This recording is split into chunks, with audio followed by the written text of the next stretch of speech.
Welcome to the 2-minute warning interview series, where we take an insightful but rapid dive into the global energy transition and we ask what's next. Today, we're going to be delving into what the world's biggest energy consumer, China, expects next when it comes to its gas and LNG market. Many thanks to Dr. Ning, who is the chief economist at the Bureau of Economic Geology at the University of Texas in Austin, for joining us today. Thank you, Michelle. Should we start with some broad strokes? How would you describe the impact of COVID-19 on China's LNG and gas market for the coming year? We broadly know the impact it's had over the last year, but looking ahead, what can we expect? Okay, so that's a very good question. I think that in order to address that question, we have to talk a little bit about what happened in 2020. So make sure that we're actually on the same page, right? So for 2020, it's very interesting because China actually had a very severe lockdown, like it was almost like a complete lockdown for the first quarter, starting in end of February, about around now, this time last year. We had, in China, we had a very, widespread lockdown. And that really got a serious hit for the industrial and commercial sectors, mainly for natural gas. And in terms of that, but the same time, what happened is it came back rather quickly. So by May, we were discussing, chit-chatting a little bit before this. By May, actually 80% of the people went back to work. So I just kind of wanted to let you know that. So that's huge. Before the half year mark of 2020. China already have about 80% of returning back to work. And we're talking about 80% of 1.2 to 1.3 billion people. Yes. So, and one of the very last mark is, I think it's it's kind of in the early summer, the school opened up, because school was absolutely the last batch that they made sure everything was safe. Because of that, so when we first look, before even we look at the gas, I tell you that, when we looked at the GDP of last year, Q1, it was almost negative, I think 6.8%, like 7% of GDP loss, from the previous quarter. But in the Q2, it's already 3.2%. So in total together, it's a very strong bound. So the whole impact, by September last year, Chinese National Statistic Bureau came out and they did the statistic. And one of the things is, the gas, it actually has 1.5% of positive increase for first half. It's a very flat, it doesn't have the usual growth, but it has 1.5. Why? Actually, it's because lower gas price, as you imagine, last year was very low. And actually, it bounced back fairly quickly. And another thing what Chinese government did is they actually implemented some subsidy and lower price for industrial and electric sector one time they return back. They actually lower the gas price for them to engage. It lowered an already low gas price, so really it's a double kickstart. Yeah. For industrial and then commercial sector. Okay, so they did that. Which is a huge sector in China. Right, so they helped to lift up.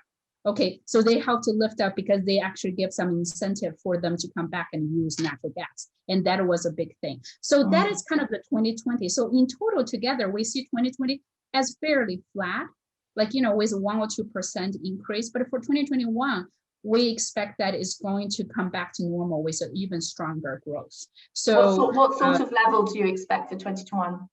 So good question. I think that so I always start with GDP. Okay, so with GDP, we believe that, last year, on average, China was probably about 2.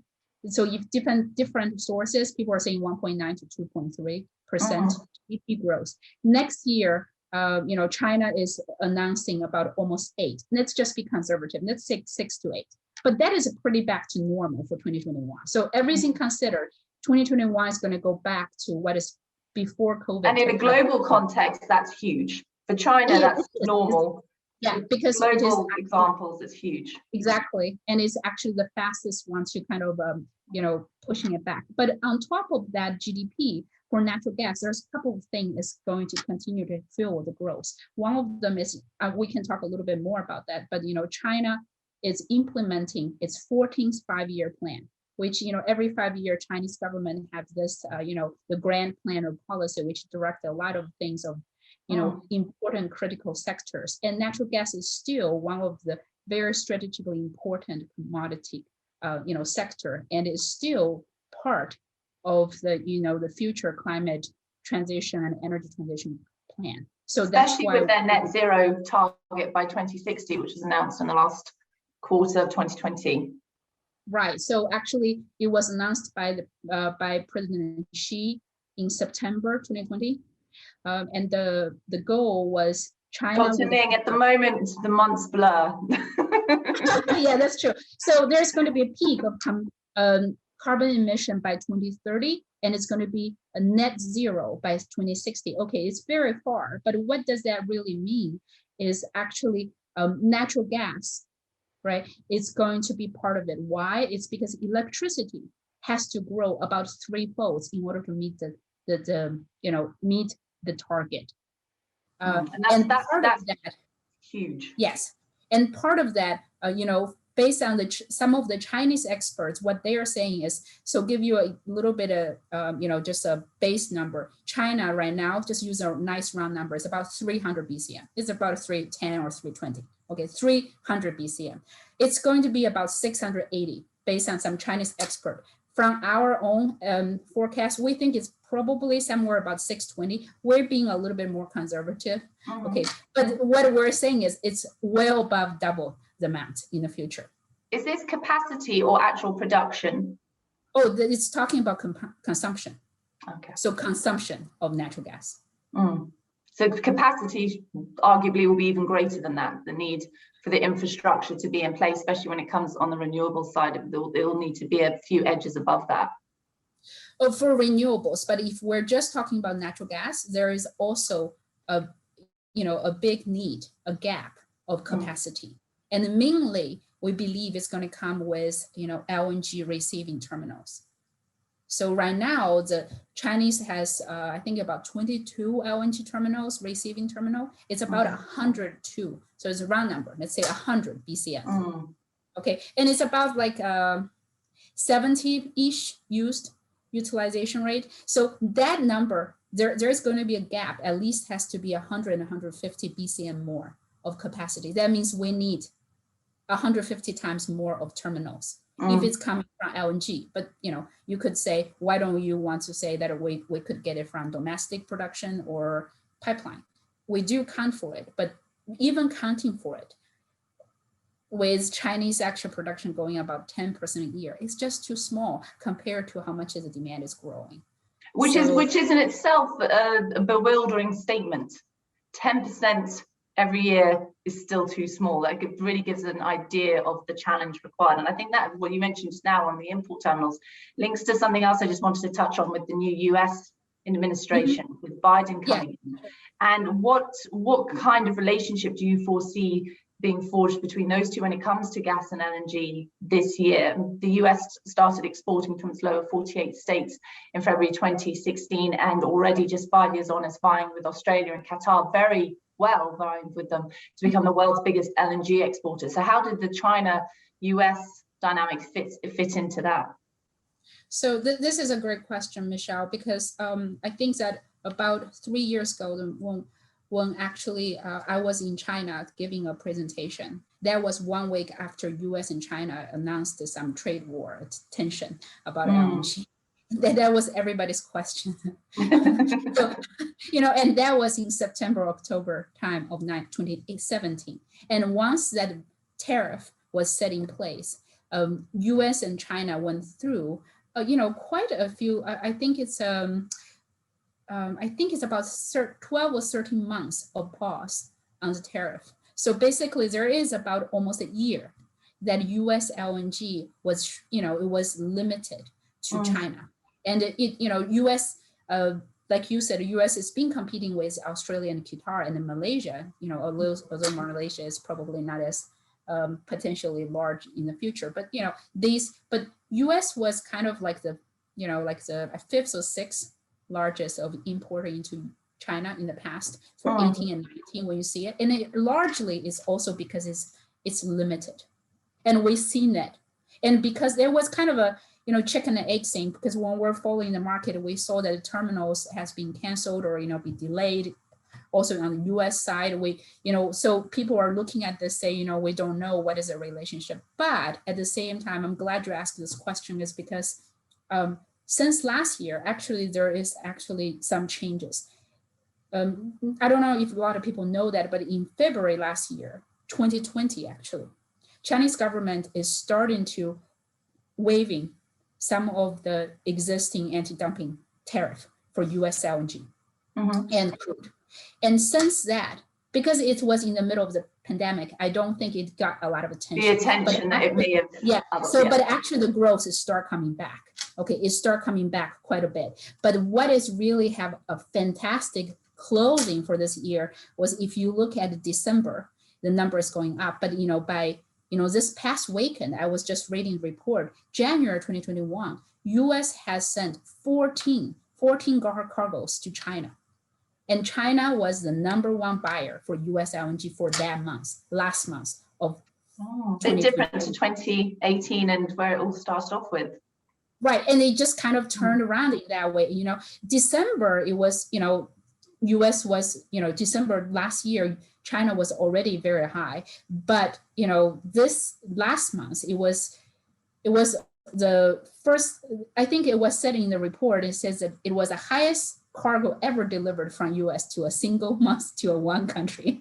So 14 cargoes. And I think we're not going to say taking one data point for the future, but what I'm looking at and also reading both of, on both sides of media and policy is, I think that both sides realize for LNG trade is a strategically important a channel between US and LNG and China. Okay, so in fast forward for 10 or 20 years, US is still going to be the #1 consuming country of gas in the world. Look at this consumption. China is going to be #2. Remember the number I was telling you about 600 BCM about that? China is going to be, it's going to be behind US. Higher than Russia and others. So the two biggest, and China is going to need more than half of its consumption coming from imports, pipeline or LNG. And this is like where I think both countries realize that they need to get on. We need to work together, especially for LNG. I mean, I think countries, I always say between US and China, it is kind of a competition between a #1, #2. There's always tension when time a country is catching up in terms of technology and economy, which is completely healthy.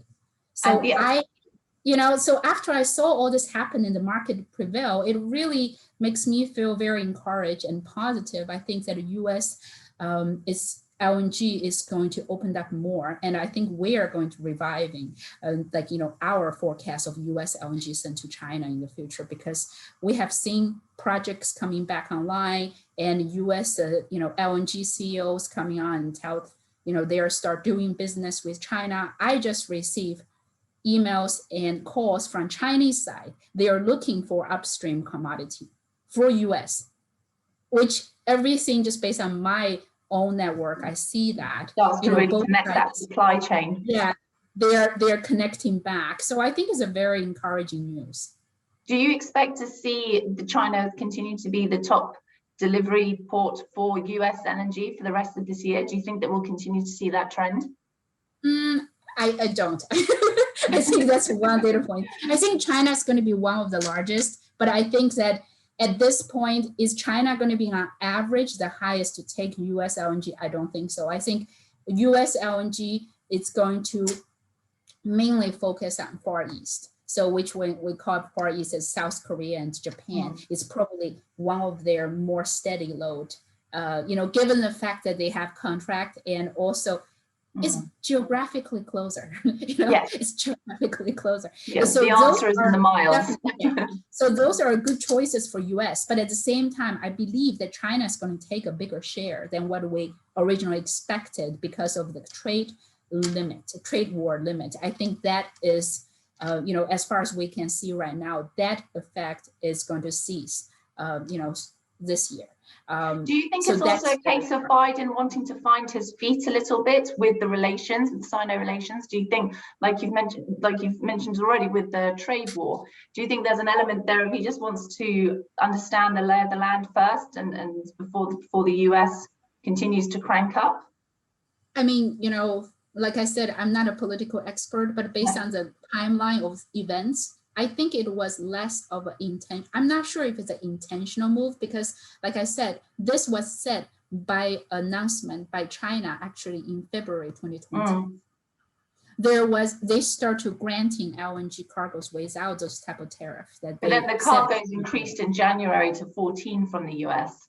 Yeah, because China had a really cold winter. I think that there was kind of, you know, China had the needs and the US basically played along and, you know, follows through. I think there is definitely, I'm not sure based on the timing, because, you know, January is kind of a tricky time, you know, is, you know, last 10 days of January. So it's kind of difficult to say, but what I'm saying is I definitely can see the industry support. It's definitely, yeah. So the fact that, you know, the funny thing is, like I was just sharing with you kind of the anecdote that I got calls from private buyers and they're interested from China. Generally, that is a sign that policy and everything support is in place. Chinese, the rest of the architecture is there. Yeah, Chinese buyers are like, you know, they follow certain, you know, policy directions that they wouldn't move unless there is support or precedent. Green light. Correct. So the fact that they do that, I think that they also see positive and more confidence.